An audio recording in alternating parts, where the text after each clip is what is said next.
नमस्ते। अच्छा, एक बात बताइए, पर्शिया और ईरान, क्या ये एक ही हैं या अलग-अलग? ये सवाल ना जितना सीधा लगता है उतना है नहीं, क्योंकि ये सिर्फ दो नाम नहीं है। इनके पीछे एक पूरे देश की, एक पूरी सभ्यता की कहानी छिपी हुई है। तो चलिए, आज इसी कहानी की परतों को खोलते हैं। तो सवाल बिल्कुल साफ है, पर्शिया या ईरान। हम सब ने ये दोनों नाम सुने हैं और सच कहूं तो अक्सर लोग इन्हें एक दूसरे की जगह इस्तेमाल कर भी लेते हैं। लेकिन क्या ये वाकई एक ही हैं? क्या कोई एक सही है और दूसरा गलत? आप खुद सोचकर देखिए, जब हम कहते हैं पर्शिया तो दिमाग में क्या आता है? शायद पुराने शाही महल, वो खूबसूरत फारसी कालीन, एग्जॉटिक बिल्लियां, है ना? एक तरह का नॉस्टैल्जिया है, एक ऐतिहासिक रोमांस है। और वहीं दूसरी तरफ जब हम सुनते हैं ईरान, तो एकदम से आज की दुनिया की तस्वीर सामने आ जाती है। बड़े बड़े शहर, आज की राजनीति, खबरों की सुर्खियां। तो एक ही जगह के लिए ये दो बिल्कुल अलग अलग एहसास क्यों?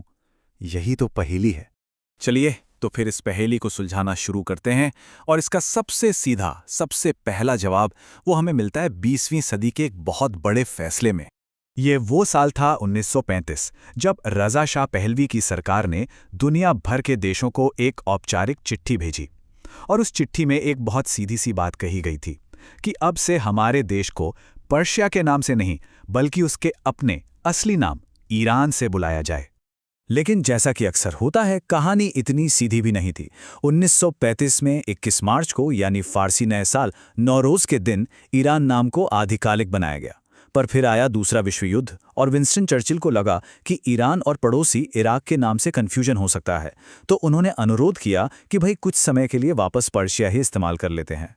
और 1959 में मोहम्मद रज़ा शाह ने ये तक कह दिया कि ठीक है, पर्शिया और ईरान दोनों ही नाम औपचारिक तौर पर इस्तेमाल किए जा सकते हैं।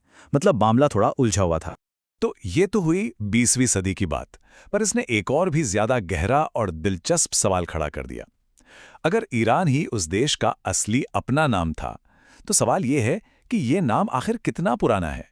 और इस रहस्य को समझने की चाबी वो छिपी है दो बहुत ही जरूरी शब्दों में, एक्सोनेम और एंडोनेम।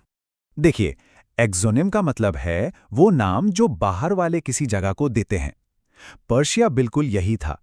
ये नाम असल में यूनानियों ने दिया था, उनके एक छोटे से इलाके पार्स के नाम पर। और उन्होंने पूरे देश को ही उसी नाम से बुलाना शुरू कर दिया। वहीं दूसरी तरफ एंडोनिम होता है वो नाम जो उस जगह के लोग खुद अपने लिए इस्तेमाल करते हैं, और वो नाम था ईरान, सदियों से। तो इसको और आसान कर देते हैं। एंडोनिम मतलब हमारा अपना नाम, वो नाम जिसे कोई समुदाय, कोई देश अपनी पहचान के लिए खुद इस्तेमाल करता है, ना कि वो जो दूसरे उसे देते हैं। और इसका सबूत कमाल का है। हमें तीसरी सदी का एक शाही शिलालेख मिलता है, जिसमें ससानियन राजा शापुर प्रथम ने साफ साफ लिखवाया है, मैं ईरानियों के साम्राज्य यानी ईरान शहर का स्वामी हूं। जरा सोचिए इस बारे में। 1935 के उस सरकारी आदेश से लगभग 1700 साल पहले वहां का राजा खुद को और अपने साम्राज्य को ईरानी कह रहा था। लेकिन यहां कहानी में एक और मोड़ आता है। 7वीं सदी में ससानियन साम्राज्य का तो पतन हो गया, वो साम्राज्य खत्म हो गया। तो फिर सवाल ये है कि अगर साम्राज्य ही नहीं रहा, तो ये ईरानी पहचान, ये नाम 1000 साल से भी ज्यादा वक्त तक जिंदा कैसे रहा? और इसका जवाब है एक शख्स। इस कहानी का एक ऐसा हीरो जिसके बिना शायद आज ये नाम होता ही नहीं, और वो थे महान कवि फिरदौसी।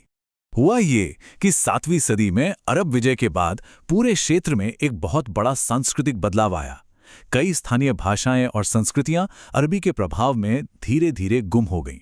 लेकिन एक भाषा थी, फारसी, जो एक चट्टान की तरह अपनी जगह पर खड़ी रही। और उस चट्टान को थामे रखने का बहुत बड़ा श्रेय जाता है फिरदौसी को। सोचिए, उन्होंने अपनी जिंदगी के 35 साल एक ही काम में लगा दिए, और वो काम था शाहनामा, यानी राजाओं की किताब लिखना। ये सिर्फ एक कविता नहीं थी, ये प्राचीन ईरान की आत्मा थी, उसकी भाषा, उसकी कहानियां, उसकी पहचान, जिसे फिरदौसी ने कागज पर हमेशा के लिए अमर कर दिया। इसका असर कितना गहरा था, इसका अंदाजा आप इस एक बात से लगा सकते हैं। बहुत बाद में मिस्र के एक बड़े इतिहासकार से किसी ने पूछा कि आपकी जो पुरानी भाषा थी वो अब क्यों नहीं बोली जाती, अरबी क्यों बोली जाती है? तो उनका जवाब था, क्योंकि हमारे पास कोई फिरदौसी नहीं था। ये एक लाइन सब कुछ कह देती है। फिरदौसी सिर्फ एक कवि नहीं थे, वो एक संस्कृति के संरक्षक थे। तो चलिए अब इन सारे धागों को जोड़ते हैं। अतीत की इस कहानी का आज के समय में क्या मतलब निकलता है? इन नामों को आज कैसे समझा जाए? ये पूरी कहानी एक लंबी यात्रा है। देखिए, लगभग 651 ईस्वी में प्राचीन साम्राज्य ईरान शाहर खत्म हो गया। फिर लगभग 400 साल के अंधेरे के बाद 1010 में फिरदौसी ने शाहनामा पूरा किया और उस पहचान की लौ को बुझने से बचा लिया। और फिर सदियों बाद 1935 में उसी प्राचीन पहचान, उसी नाम ईरान को आधिकारिक तौर पर दुनिया के सामने फिर से लाया गया।